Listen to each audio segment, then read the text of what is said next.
Si aceptáis como coherente la explicación del anterior vídeo sobre el papel del dinero en una economía, en su doble función de mercancía y de deuda, podemos explicar también de manera bastante plausible lo que sucedió con las burbujas económicas de los últimos tiempos. La que sucedió en Japón, la que sucedió en Suecia, la que sucedió también en las bolsas y mercados orientales o de México, en Brasil, etcétera, etcétera, etcétera. Todas ellas tienen la misma característica de un sistema donde el dinero se ofrece de manera excesivamente abundante. ¿Por qué? Porque se puede. El caso de la burbuja inmobiliaria financiera español es prácticamente de libro. Y sin embargo, los análisis económicos que uno sigue leyendo sobre el tema me parecen que soslayan la principal fuente de esta burbuja, que es la creación ilimitada de dinero por parte de los bancos privados. Pensemos que la idea ortodoxa de la economía regulada por un sistema de mercado se dice que los precios están regulados por dos variantes. Por un lado la producción, la oferta, por otro lado la demanda, el consumo. Si hay poca producción y mucha demanda, el precio sube.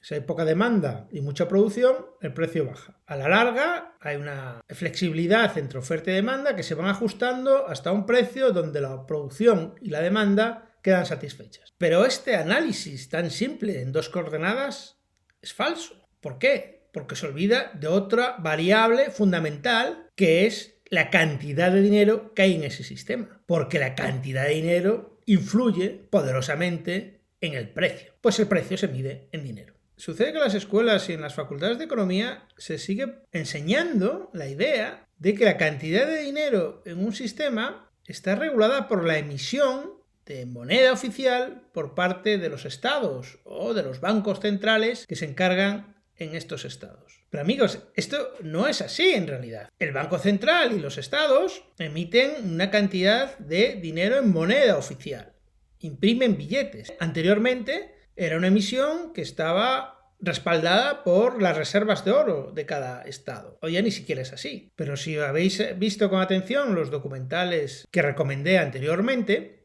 veréis que ahora mismo la emisión de dinero electrónico recae fundamentalmente en los bancos. El 97% del dinero, de deuda que hay en una economía es electrónico, es fiduciario, es creado prácticamente de la nada por un sistema de apalancamiento por parte del sistema financiero privado. Con lo cual, la impresión de billetes oficiales hoy en día es puramente marginal en esta cantidad de dinero existente en el sistema.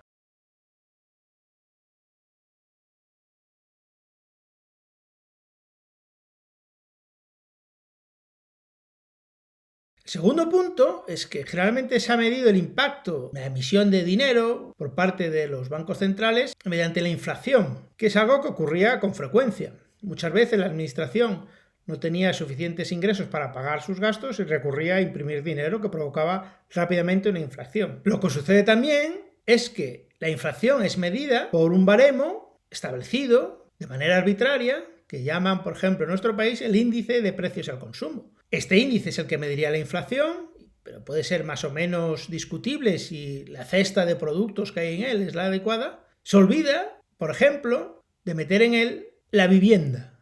¿Por qué?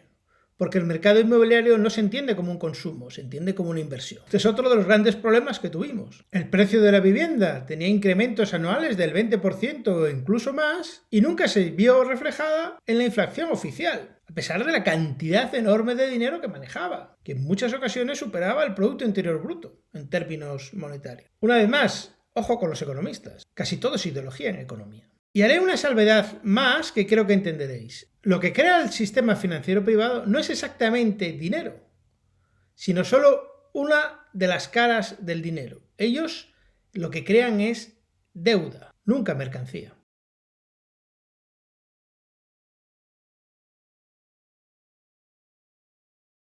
Lo que sucedió en los años de la burbuja inmobiliaria financiera de principios del siglo XX en España es un ejemplo claro.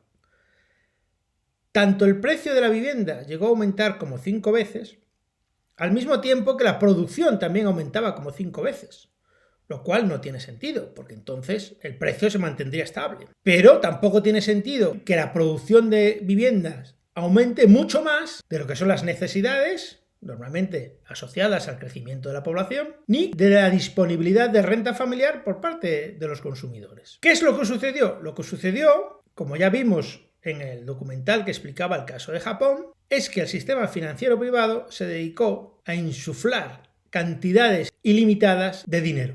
De dinero no, de deuda. Es ese tercer eje del que he hablado que falta en cualquier gráfico acerca de un sistema de marcador. Si aumentas la cantidad de dinero en el sistema, el precio va a aumentar, incluso independientemente tanto de la oferta como de la demanda. Al inyectar una gran cantidad de dinero en forma de deuda a la renta familiar, disponían de mucho más poder adquisitivo y por tanto dedicaban más dinero a la vivienda. Pero al mismo tiempo aumentaron el crédito de manera ilimitada a la promoción de viviendas, con lo cual los constructores que normalmente construyen en base a créditos pudieron comprar terrenos y construir un montón de viviendas. El resultado de esta locura final es que cuando la burbuja estalla hay un montón de viviendas que no tienen comprador y hay un montón de familias que se han arruinado porque no pueden pagar las hipotecas o porque el valor de lo que han adquirido se ha desplomado.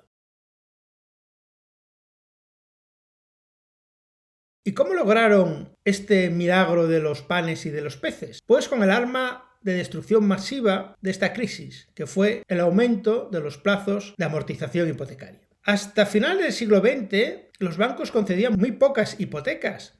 ¿Por qué? Porque se consideraban un crédito de riesgo. Darle a un particular un crédito de una elevada cantidad que debía pagar en 10-12 años suponía no solo un riesgo para el hipotecado, sino un riesgo y grande para un banco, que lo que no quiere nunca es quedarse con el bien inmueble, sino quiere recuperar el dinero que ha prestado, que es un negocio. Y el Banco de España limitaba estas hipotecas a 10, 11, 12 años. Y se concedía muy pocos. Por ejemplo, he encontrado el testimonio de un trabajador de Caja Madrid de aquella época, que lo dice claramente. Vamos por un momento a una de las oficinas de Caja Madrid, a la de Víctor Fernández, ex empleado de la Caja y con el que tuvimos una conversación muy interesante mientras tomábamos un café en Barcelona. A ver, pero es que eso se encuadraba en lo que pasó en este país durante esa época. Mira, yo recuerdo cuando entré en Caja Madrid, dar una hipoteca era un milagro. ¿Qué sucedió posteriormente? Pues que hubo un consenso general, incluso se podría decir que una confabulación de los sectores financieros para contarnos el cuento que las hipotecas eran valores muy seguros y que por tanto podían ampliar los plazos de amortización a 15, a 20, a 25, a 30, 35, 40, 50, 55... Yo vi hipotecas a 55 años en este país y me han contado que en otros países llegaron a 70 años. Ellos explicaban que esto se debía a que como había una fuerte demanda, las familias pedían crédito para comprar esas viviendas. Pero es justo lo contrario. Al inundar de dinero fácil y casi sin garantías, las familias tenían mayor poder adquisitivo y el precio de la vivienda crecía, con lo cual se fomentaba también la promoción de vivienda, que era también financiada por el propio sistema bancario. Porque al final lo que cuenta en el precio de una vivienda, que siempre se compra a plazos, por lo general, es la cuota mensual. Con el truco de mantener una cuota mensual relativamente baja, se obligó de alguna manera a endeudarse a las familias en vez de 10 años a 25, 30, 35, 40, etcétera, etcétera, con el riesgo asumido de que podían perder todo el dinero invertido en caso de fallida. El resultado de toda esta deuda creada de manera artificial e innecesaria por el sistema financiero es el que vemos ahora. Pensemos que hace 40 años una familia media española podía llegar a comprar un piso en propiedad tras un esfuerzo de varios años ahorrando y otros 10, 12 de hipoteca. Pero terminado ese plazo, disponían del total de su renta, ¿para qué? Para otras actividades económicas, para comprar nuevos bienes, incluso una segunda residencia, un nuevo coche, hacerse viajes, pagar los estudios de sus hijos, etcétera, etcétera, etcétera. Y muchas veces con un solo sueldo en casa. Hoy en día, cualquier pareja joven se ve obligada, si quiere tener en propiedad un piso, a pagar durante 30 años el valor de ese inmueble. Que no olvidemos que es una necesidad básica. Es decir, se puede considerar la cuota hipotecaria como un impuesto prácticamente vitalicio y de carácter privada simplemente para existir, simplemente para ser un agente económico de la sociedad. Y si alguien quiere explicar por qué Japón lleva 30 años prácticamente sin crecimiento, podría ponerse a pensar que quizás se deba a que el 30 o el 40% de los ingresos familiares se dedican a pagar deuda o un bien excesivamente valorado de manera perversa por el sistema financiero. Es decir, nos hemos cavado nuestra propia tumba.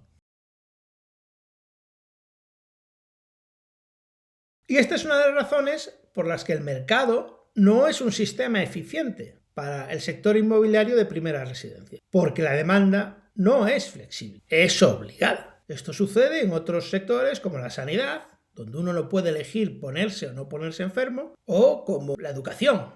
Es también una obligación tener un mínimo de educación para poder vivir en una sociedad moderna.